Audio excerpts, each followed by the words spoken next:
Give me an idea on what to talk about. I know what you do. What am I doing?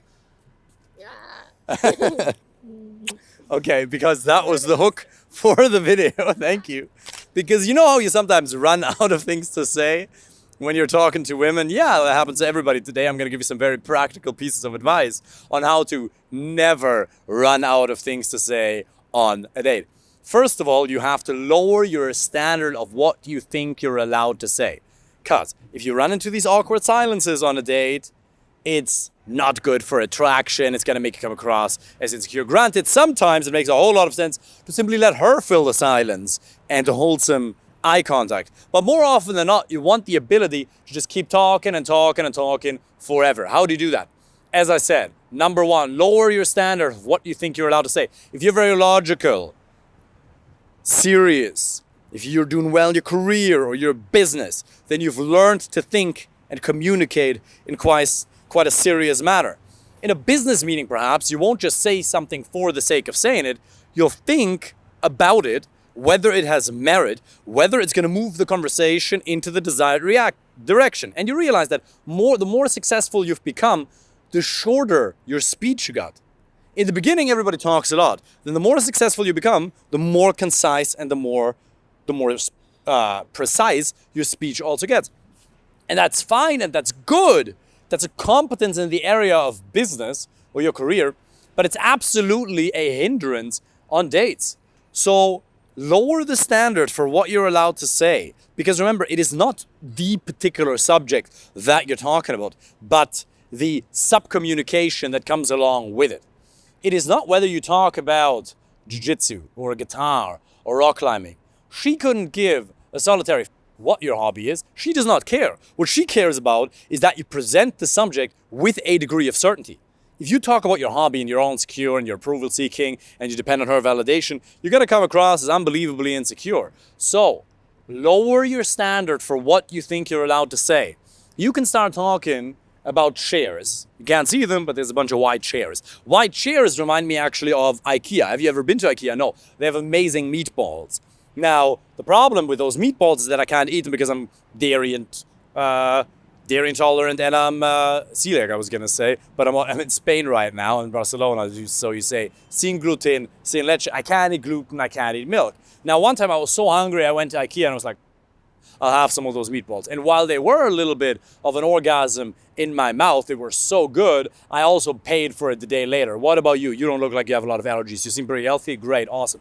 Well, I'm also pretty healthy except for the allergies. I don't drink alcohol, no drugs. I don't even drink coffee. I actually tried coffee for a year recently. I never had it. I was like, let's see what all the buzz is about. And it was fine, but I guess I just realized that after the high that you get from the productivity, there was quite a bit of a crash, which I didn't like. So I'd have to take more naps and it just made me overall more irritated. So I just had to cut that. Not that I'm entirely against it, because the high you get in terms of productivity for that hour and a half is great. And some people don't necessarily get that type of a crash. Biodiversity, neurodiversity is very real. People react to substances in a whole types of different ways. But yeah, I go to the gym, I do martial arts. Have you ever tried martial arts? You look like the kind of girl I think who'd get a kick out of it. So I was teaching that in my university back in the day. University is actually partially a scam, partially valid. What I really appreciated about going to the university back in the day, not just the fact that I was able to teach karate there, which was an amazing growing experience, but also that I basically learned to think. I'm just going to increase the light here a little bit. Let me see. It should go up and up. Perfect. Not interrupting the video. All right. Let's keep flowing. Good. It wasn't just the fact that I learned knowledge, but university teaches you how to think, which is great. But to be honest, do you need to put yourself in debt, especially if you live in the United States? Then there's a huge opportunity cost associated with it. In Germany, it's completely for free. In Ireland, on the other hand, I think I paid like $3,000 back in the day per year, and everybody in Germany was like, that's insane, that's crazy. Whereas all the Americans were like, that's so cheap. It's always relative, I guess. So what about, did you go to university? You look like either an artist or the female version of a finance bro. All finance, amazing. You see what I'm saying? You can just keep going and go. And what I just said, I've never said it in that particular order. I just allowed myself to flow with whatever came to mind. And you can do that. Now, obviously, and you see how I related it not to you, but the hypothetical lady that was standing in front of me right now. You want to take the storyline and then relate it to you and her. Obviously in a bit more of a romantic way. And if I had an actual lady in front of me, then it would obviously be a little bit more tailored and applicable because I'd have visual stimuli. I'd see how she's reacting to it. I could do cold reads. There'd be a bunch of different things that I'd be able to do in that moment that I can't do when I'm staring into the depth of a black lens of a Canon camera. That in and of itself is not going to be enough though, because you also have to have the fundamental belief that women will want to listen to you. Most men don't even think that women will want to listen to them. Why would you want to listen to what I have to say? Well, 2 reasons. 1, because what you say has value. Second of all, purely because you say it does. Second of all, because human beings are curious in nature. Human beings are extremely curious. If you tell a story with a degree of certainty behind your words, people are very likely to want to listen to that. The third component is writing down your stories.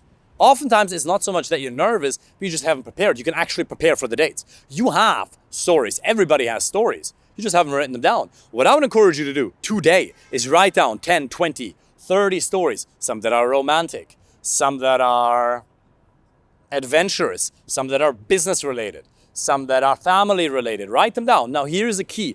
Don't actually write them down, dictate them into your phone or dictate them into some software and then it writes it down. Because typed English, spoken language is very different to written English. And then if you write it down and you're trying to memorize it, you're going to come across as very stiff. Really important. Speak it into your phone and then write them down. Or actually just, if you're not a writer, then you can just speak it into your phone over and over again.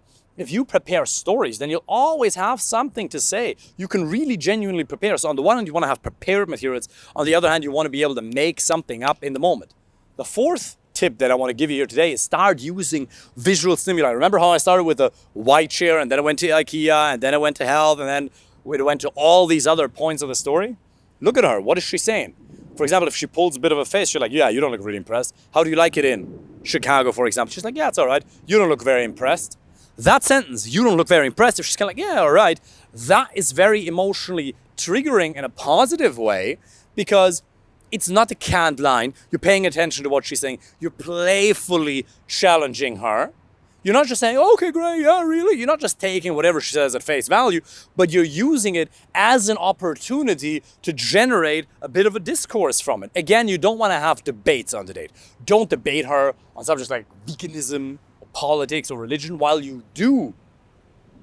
should share your actual opinions on those, you shouldn't become very stern and serious and go into a debate. But you should absolutely use whatever she says for a slightly playful and challenging exchange. I would like to encourage you to understand that what you say has value. You might say, David, does it really? To the right person, it does. To the right person, it absolutely does. There's plenty of people in the world who won't give a solitary f- about what you have to say. Same with me, and that's awesome, and that's fine, no problem. Wish you guys all the best. Thank God we can't control free will. But the right people, the ones who share your values, the ones who have compatible personalities with yours, they will absolutely care about what you have to say. And by the way, have you not done things that you're very proud of in your career or your business or your hobbies? Now, never brag, but you've done things in your life. If you're a good, kind, warm, loving, intelligent, industrious, conscientious man, you've done so many things that you could be proud of. Now, you're not giving yourself nearly enough credit. You're not tapping yourself on the back enough and saying, well done, which, what would happen if you did? I'm not saying that you have to, but what would happen if you did actually give yourself credit for all the things that you've done well in your life? Or at least a small fraction of it. Aren't there things that you could be proud of that you did today in terms of your work, your workout over the last week? Remember, Tony Robbins says whatever you focus on, what's right is always available. So is what's wrong. It just depends on what you focus on. Your focus dictates your emotions. Your focus dictates your reality.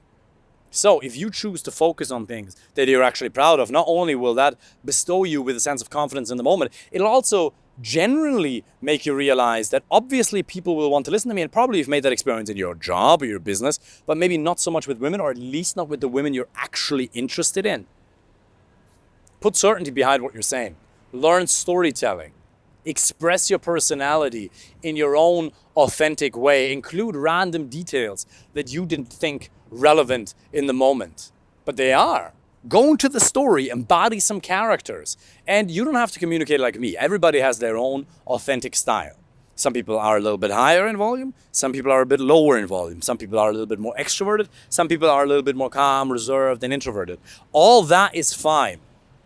But regardless of your own individual style, there are certain principles that you just have to follow that increase attraction, that increase the effectiveness of stories, and some decrease them. I've already given you some here today. Put them into practice and your storytelling is going to go so much better. One final gold nugget that I want to leave you with: freedom of expression. The more free and unburdened you can become in your own freedom of expression, the more you just express yourself for the sole purpose of experiencing a flow state and self-amusement, the higher the probability that you'll actually create attraction. If you want me to help you with that personally, click the link below this video, apply for a free initial consultation. Looking forward to speaking with you soon. Take care.